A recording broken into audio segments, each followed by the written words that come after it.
Welcome all sports fans, YouTubers, Facebookers, all social media across the nation. Uneducated Network presents Uneducated Sports Talk, and I am back with my man, Brian Wilkerson, the host of Base on Balls, the baseball section of our channel, so please check that out when you get a chance. We are here again to talk casual college football talk for week 2. What a phenomenal week we had. So many big games, but let's talk about the rankings that just came out. Yeah, we'll get the rankings first. Let's get there first, yeah. All right, so number 1, you got Alabama. Number 2, Oklahoma jumps up to number 2 with a defeat at Ohio State. We'll get into that a little bit more later. Clemson stuck around at number 3. USC flip-flop with Penn State this week. They're number 4. Penn State is now number 5. That makes Washington number 6, Michigan number 7, Ohio State number 8. Only falls to number 8. Still inside the top 10 after that loss. Oklahoma State at number 9, and then Wisconsin in there to round it out at number 10.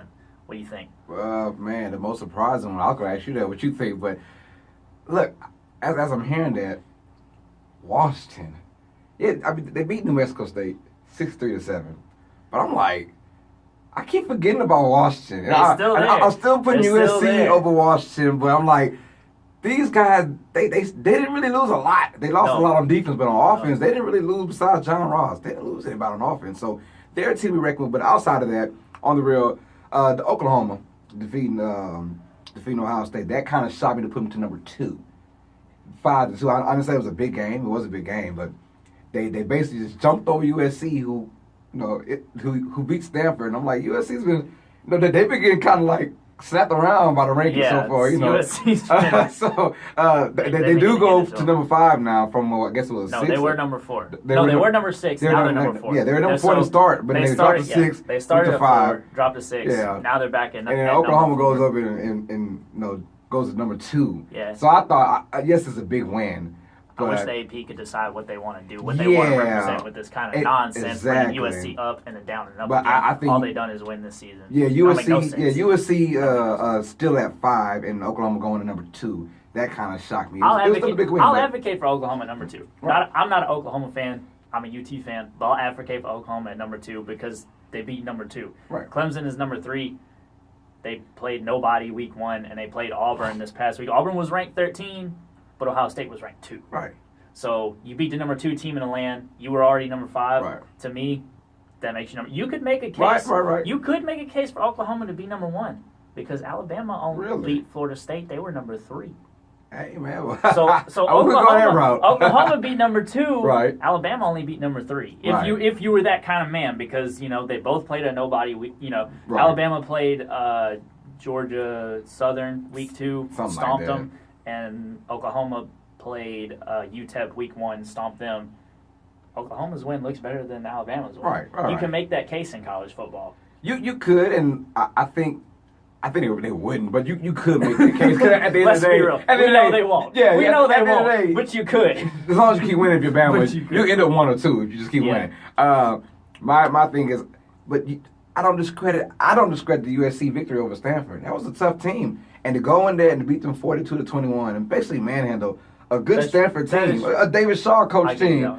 And I'm like, you can't discredit that. Yes, they're at home doing that, but you can't discredit that and then just have Oklahoma jump from 5-2 because they beat in my opinion, a suspect Ohio State team this year.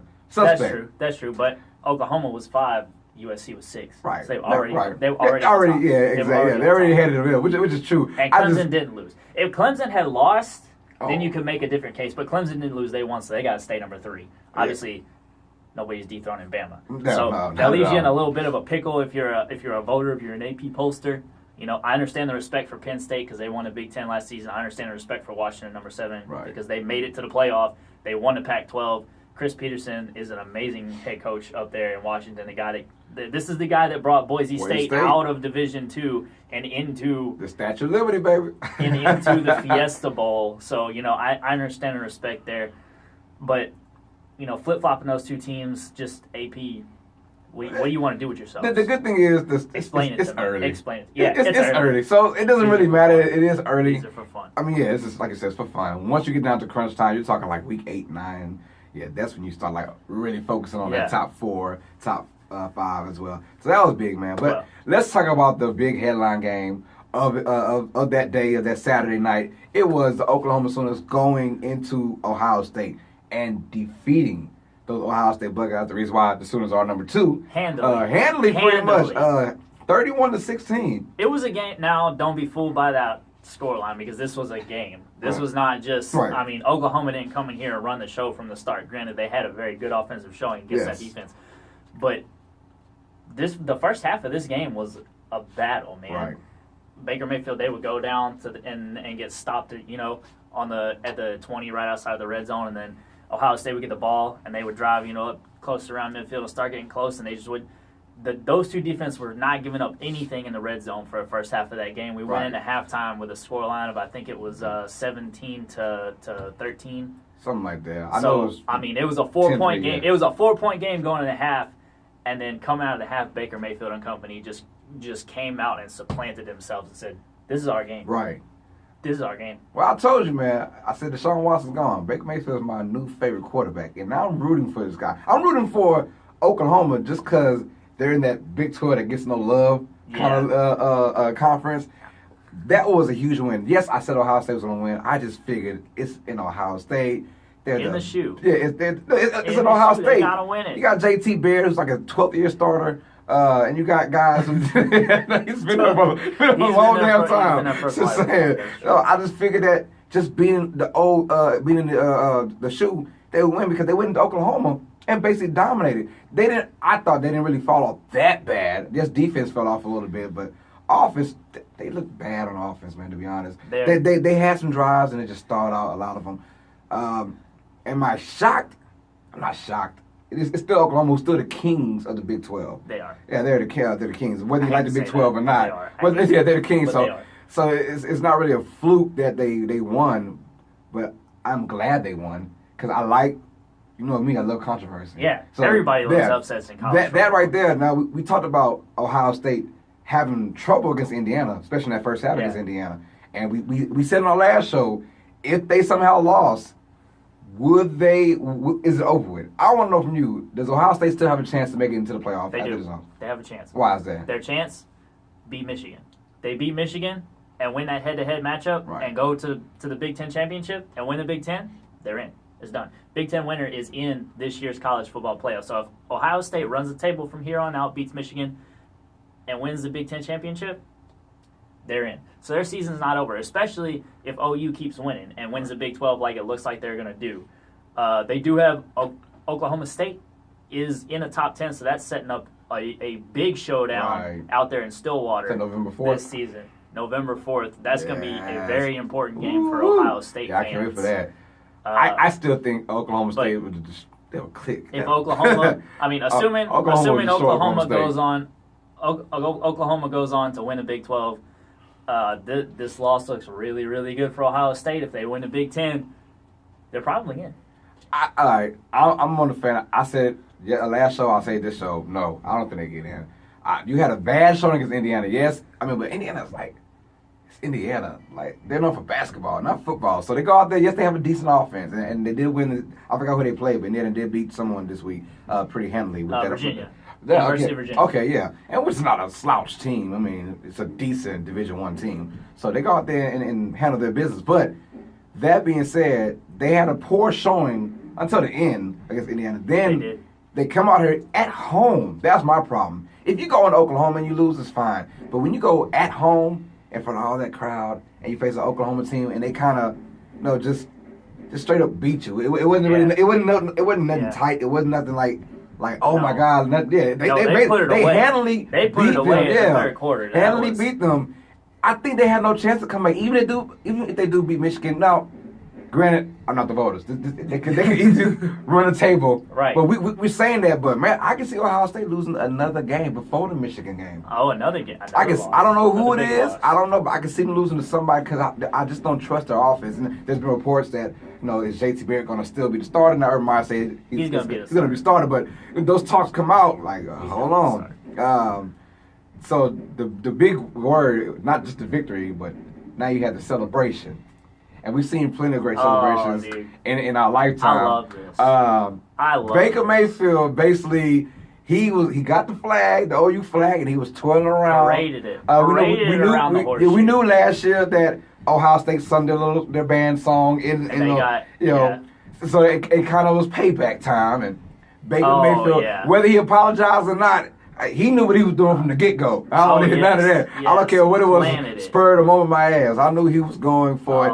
It felt so good. He grabbed the flag, he throws it up, he runs around the stadium, and then he gets in the middle of the flag, and he just slams it in the O. On the O. Well, I know what you're feeling, and guess what? I'm feeling the same way. I loved it. But I'll let you talk about how you felt about it, man. Just tell me how good it felt. Great. This is college football at its peak. Like, thank you. These guys are not they're professionals, but they're not professionals. All right? This is amateur. This is kids playing a game. It's emotional. It's good, and yeah, they got absolutely stomped last season. They wanted to come back out here and prove something, and boy, did they do it. And so now at the end of the game, man. So he stuck the flag in the middle of the. So what, right? I don't know. Come back and beat him next year. That's what I was. So for those who are mad that the man stuck the flag in the middle of the O, next year.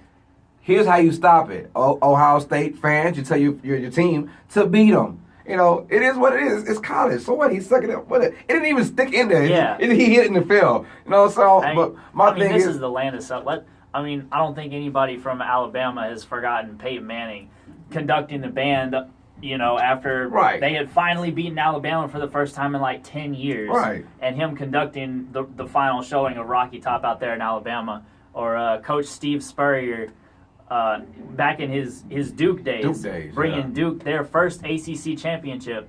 And all of his guys were running off. They were running out in the locker room to get done. He said, no. He brought everybody back out so they could all take a photo underneath the scoreboard that said 41-0 Duke. Like, this just is college football. There's something inherently just fun about it. I think he should have never apologized. No. But social media and politics these days, they'll get on you until you apologize for just BS crap. This is the only time that you will ever hear me mention something that I like about Terrell Owens.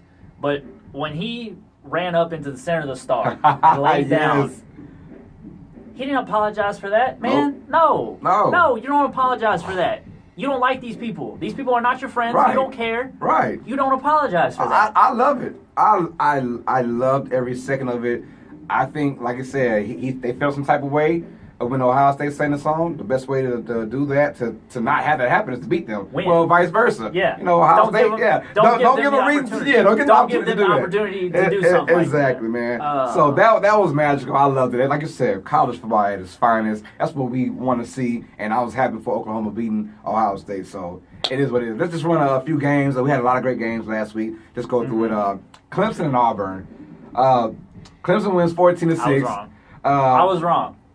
I was right, but still kind of wrong. I was wrong. I did say Clemson will go out there and kind of blow them out, man. Which was not the case. Which is Auburn's defense. Auburn's defense came to play. I mean, it's still an SEC top tier team, so yeah. And they went into the half with the lead. Yeah, they were up 6-0 before they got into the half, and they scored right before halftime, 7-6. No, you're right. My bad. Right before halftime, and they scored the first possession of the third quarter, and that was it. Yeah. No, that was it. Jarrett Stidham and company have a lot of problems. Woo! Let's put it that way. That defense, as much as that defense showed up to play, that offensive line did not show up. I don't know what his credit to Clemson's, because Clemson has a great defense.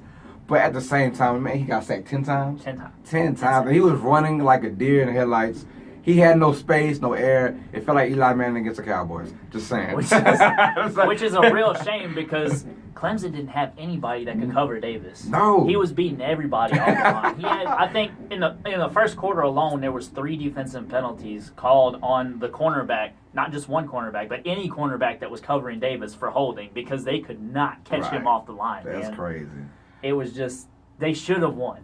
They should have won. If you base it off, look, the Auburn's offense is just poor. It just is what it is. It shows that Clemson is still a top tier defensive team. They have a lot of work to do on offense to get them, because they have a big game this week against Louisville. We'll talk about that in just a few minutes.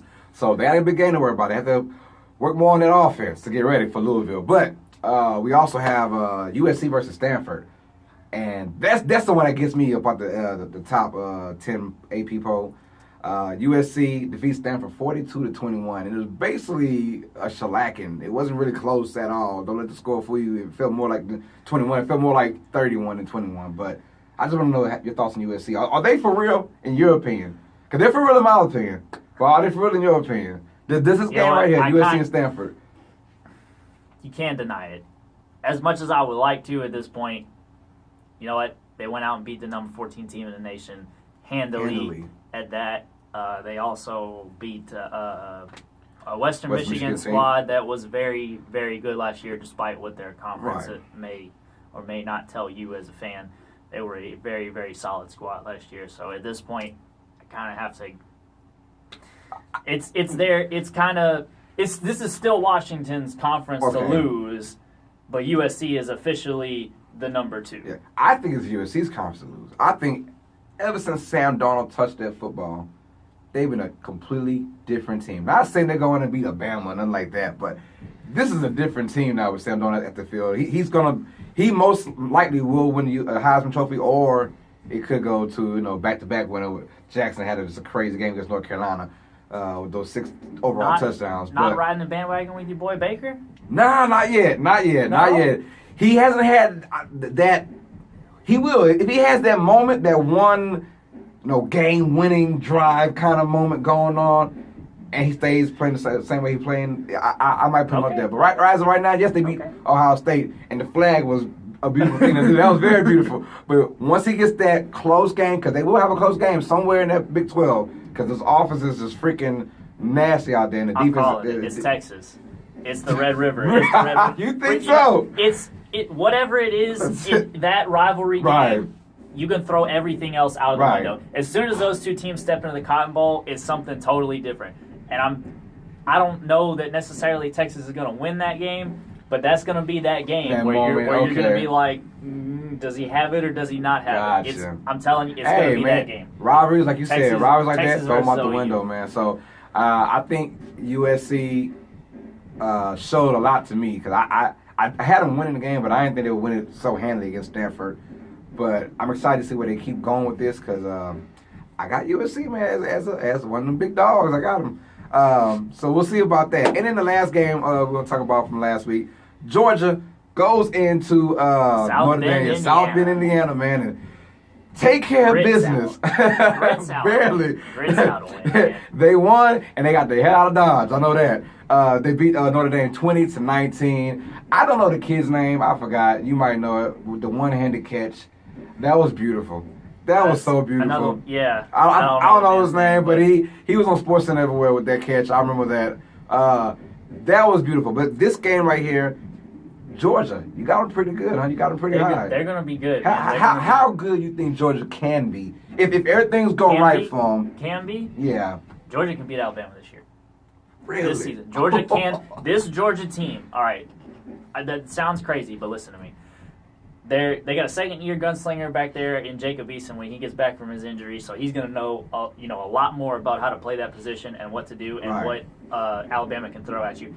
Georgia's offensive line, they can handle that defensive front from Alabama. Okay.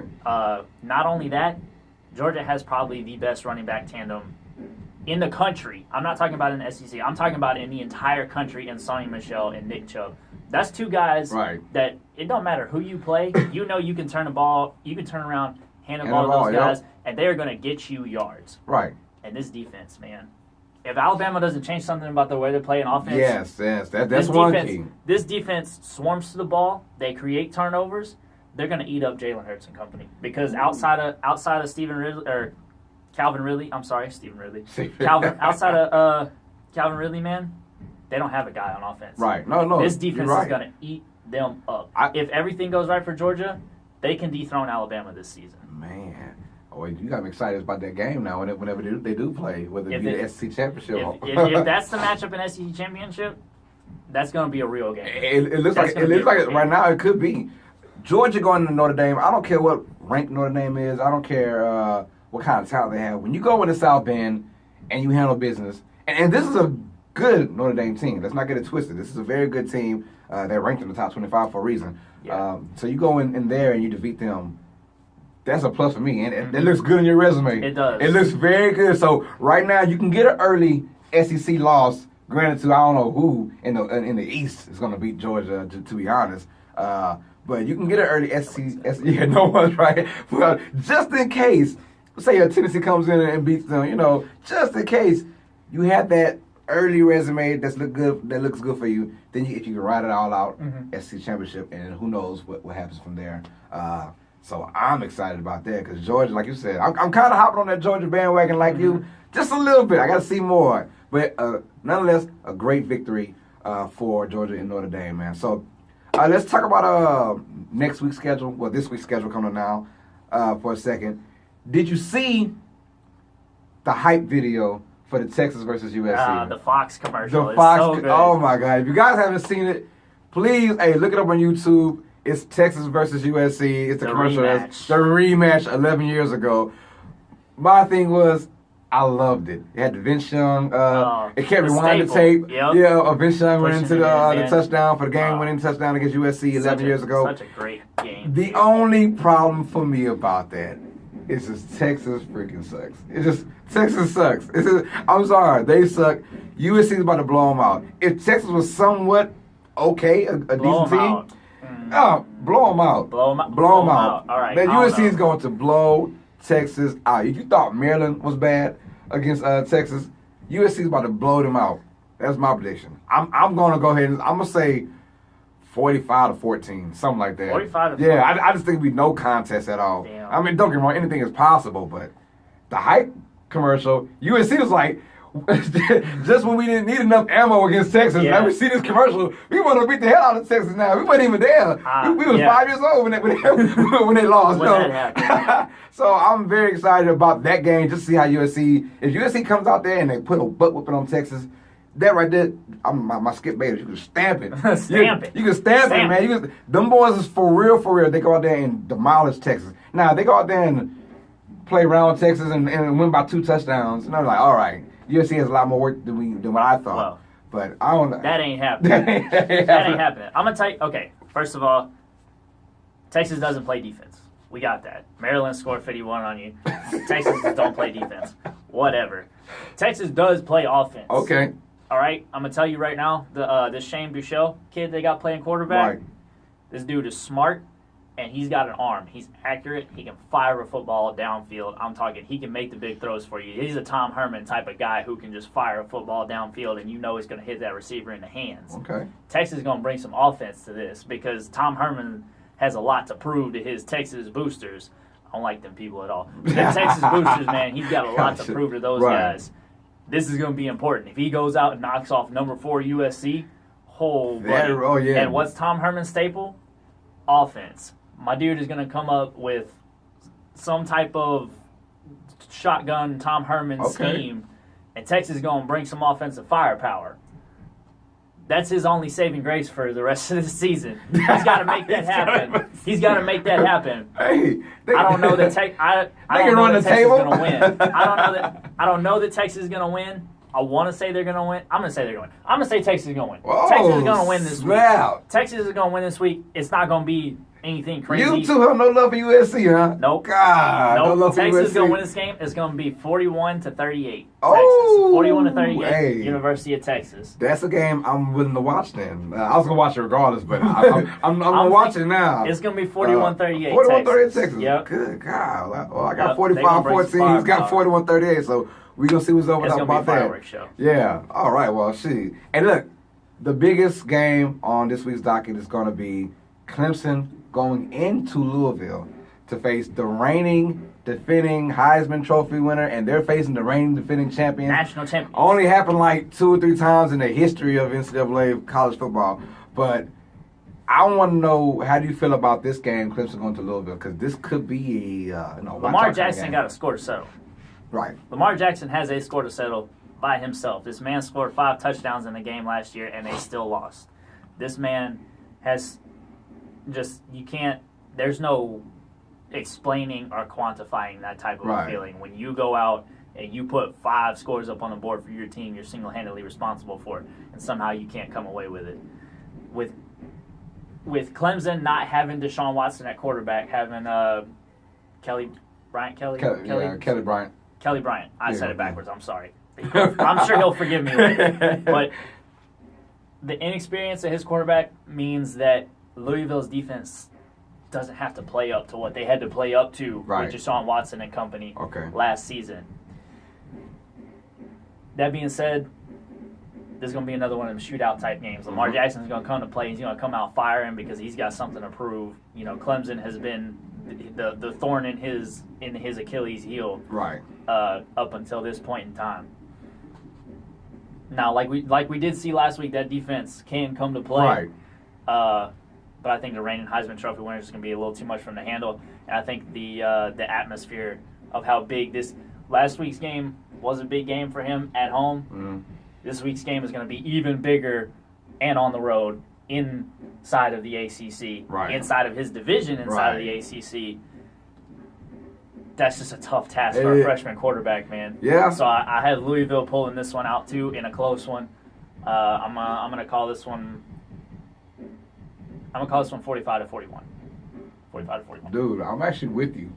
I have Louisville winning this game. One, because I think Lamar Jackson got better from last year. He worked with one of his coaches came in and went on his mechanics, and I just saw from that North Carolina game, I saw his mechanics. His throwing mechanics are a whole lot better. The man has an arm. Whether he might be an NFL quarterback talent or not, he might convert to a receiver.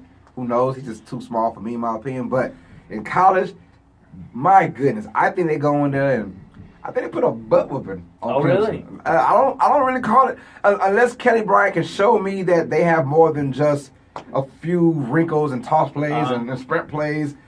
Outside of that, you can't just rely on your defense all the entire time. This is a different squad. Auburn came in not really the offensive-minded team. They didn't know what they had on offense. Yeah. Louisville knows what they got. They know what they got. Something pretty special. In Louisville, now you can forgive Clemson for losing this because it's so early. They can still run the table and anything can happen. But Louisville might come in. I think they win by not blowout, but 2 touchdowns. 2 touchdowns. So I'm gonna say 38-24. 38-24. 38-24 Louisville, man. So. And that will definitely shake things up. Because you know me, I'm a man of controversy, man. That being said, we talked about last week. We talked about this week. Now, before we go, like we always do for the shows, man, your playoff, man, your top 4. Top 4. If right now, if you had to start a playoff, who you got? Starting a playoff right now, Alabama number 1. Goes without saying. I'm going to keep it like they have it in the AP. Oklahoma's going to be my number 2 right now. You go out and you beat the number 2 team. Okay. That makes you number 2 in the land, especially when you were on the outside looking in to start with. Right. So I'm going to have Oklahoma up in that spot now. This is the tricky part because in these back 2 spots, I think you still put Clemson at 3. I'm going to still go ahead and put Clemson at 3. You know, you win, you stay in kind of deal. They're defending national champs. You got to give them a little bit of credit for that. This number 4 spot, though, man. This number 4 spot is something to waver over because you got Washington, USC, Penn State, Michigan kind of wobbling about. Right now I'm going to stick with Washington from last week. Because it's just right now it's too close for me to call, but I'm going to stick with Washington. I mean, they played against New Mexico State, but they blew them out 63-7. And a lot of guys lately you've seen they've been kind of, I forgot who Bama played, but they didn't really destroy them. They had Fresno State. They did somebody. Fresno State. They had to keep Home of the Carr brothers. The Carr brothers. Okay, so a lot of teams. Washington took advantage of New Mexico, 63-7. Put up points against the lower ranked teams. That's what you got to do to keep, especially if you're in the Pac-12 or like the Big 12. You don't have the SC kind of. There's nobody that knows that better than Mr. Chris Peterson. Yes, he knows. Yes. So you got your top 4, man. My top 4 at 4. I'm probably gonna say I'm flip flop. I got Clemson at 4. Clemson at 4, okay. And I'm gonna put USC at 3. USC. Clemson at 4. USC at 3. Alabama at 2. Alabama number 2. I'm not Alabama at 2. I think Alabama will fall against somebody, one team this year. And I got still Michigan number 1. Undefeated through the Big Ten, undefeated in the Big Ten championship, and then we'll see. So you could almost call this worst to first. Michigan started ranked number 11. Yeah, 11. Yeah, but I saw the schedule and I was like, if they can get past A and then B, man, I can see them, undefeated. So that being said, and all of a sudden that Ohio State game was looking a lot easier than it did. It did now. Yeah, I wouldn't, and it's in Michigan, but I would still, if I'm them, if they do get to the level, you gotta assume that Ohio State it will be there to bust your bubble. That's true. They'll have motivation just to bust that ass. Let's not forget, neither of those two teams won the Big Ten last season. Right. Sorry, Penn State. Was it Penn State? Penn State won the Big Ten last Penn State. We just discrediting Penn State, but they've been looking good too, though. They have been. So okay. I'm very interested to see all those games because Penn State has been looking damn good. So all right, they're still in there, man. So we done wrapped it up for week 2. Come back here next time, same time next week for week 3. We're gonna holler at you, man. So Uneducated Network presents Uneducated Sports Talk. For Brian Wilkerson from Based on Balls, I'm your host, Carlos Clayton. As always, sports fans know what it is. Stay smart, stay uneducated. Peace.